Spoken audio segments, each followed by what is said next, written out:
Hey. Hey. You running away? No, I'm going to Mom's the weekend. You and Dante have the place to yourselves. Michael, you don't need to, disappear on my account. No, it's fine. I promised Morgan we'd hang out. And besides, I'm out of clean clothes, and I don't feel like scrounging up quarters to do laundry downstairs. I'm sorry. Can I ask you something? You don't have to answer if you don't want to. Okay. Did Dante ever mention that he knew Brenda from before? Not until today. What did he tell you? That he was assigned to guard Brenda like a few years ago. Mm-hmm. Right. No, I'm not trying to. Look, I'm not trying to be a paranoid girlfriend. I think it's weird because he lied to me about it. He didn't. Yeah, Dante loves you. I know. You know what? It's actually a lot like this time that I was at this photo shoot because Crimson was doing a layout on this actor and we hit it off and he was really nice to me and we talked a lot and then 6 months later I went to this event and he was there and he just looked right through me. And he wasn't trying to be mean, it wasn't deliberate, he just didn't remember me, and I bet that's what it's like for Dante and Brenda. Maximista fell prey to the fiend known as Franco, a transgression which she could never forgive herself for. But you're willing to forgive her? My love had no bounds. But she feared my feelings had waned and therefore sought the attention of a smooth-talking physician in order to make me jealous. Oh, no, that must have been devastating for you. But now you're here, and my pain has been eased, and for the first time, I have hope that my heart will, in fact, go on. I really want you to listen to me. You cannot waste your devotion on me. But you more than warrant my devotion. No. What you need is real love in your life. Maybe the kind of love that you had with Maxie. Do you want her back? More than anything. But my love was never enough for her. Well, maybe you should just try harder. You know, what do you have to lose? Stone Cold, do you think it would be wise to open my still healing heart up to the possibility of a reconciliation with Maximista?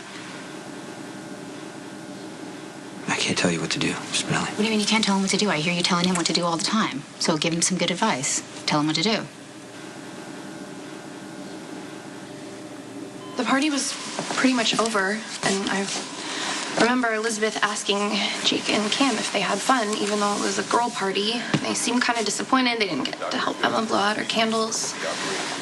I didn't want anyone to leave the party bummed, so I just started lighting those pillar candles and letting them blow them out. Look, when Elizabeth said it was time to go, I took the boys to get their goodie bags. Well, do you remember if the candle was lit when you walked away? I'm not sure. I was actually focused on Jake. I'm really sorry. I think this might be my fault. Stop. You lit some candles. You didn't toss them under the curtains.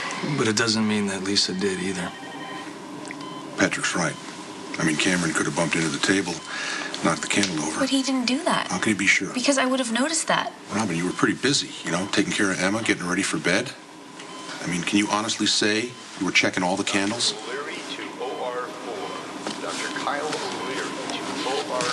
No. So maybe Lisa is telling the truth. This internal affairs investigation, how bad is it going to get? Well, she got herself taken off the case due to conflict of interest, and then she declared a key piece of evidence inadmissible. They're going to make an example out of her. Her career? Well, she's done as a prosecutor. I mean, she might even be facing charges if they can prove that she accepted gifts or favors from you.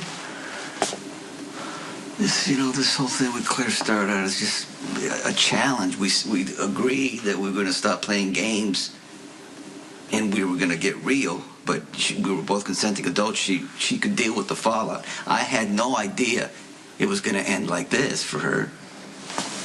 This is one of the first things you learn about law enforcement. You stay detached. The minute you get personal, you start bending rules.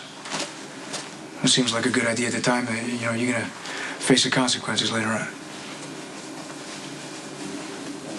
Don't blame me for this mess. I wasn't the one who said I do. You know, Tracy's right. She was too busy beating Luke with the bouquet. You cheap bastard! You think I can be had with some fake flowers and a ring so cheesy it'll turn my finger green? Apparently, my services will no longer be required, especially since nobody seems to want to pay. Wait. Do you have any cash? What are you doing? We came all this way for a wedding. I want to make sure it happens. Luke can barely even stand. So I'll hold him up. Cash.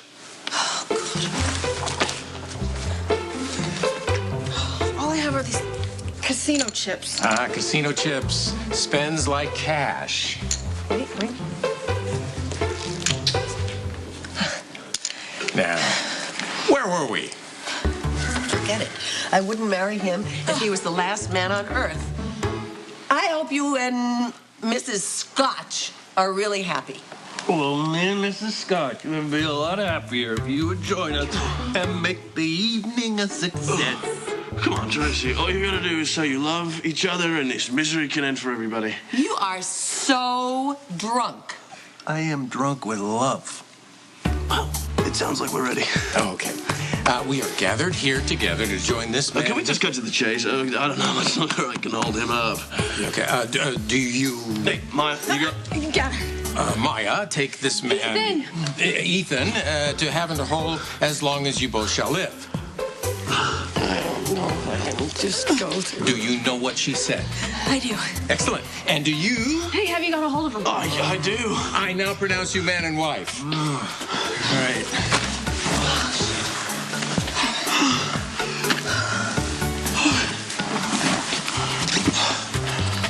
You may now kiss the bride. Your marriage is official. Is there any chance you do mobile annulments too?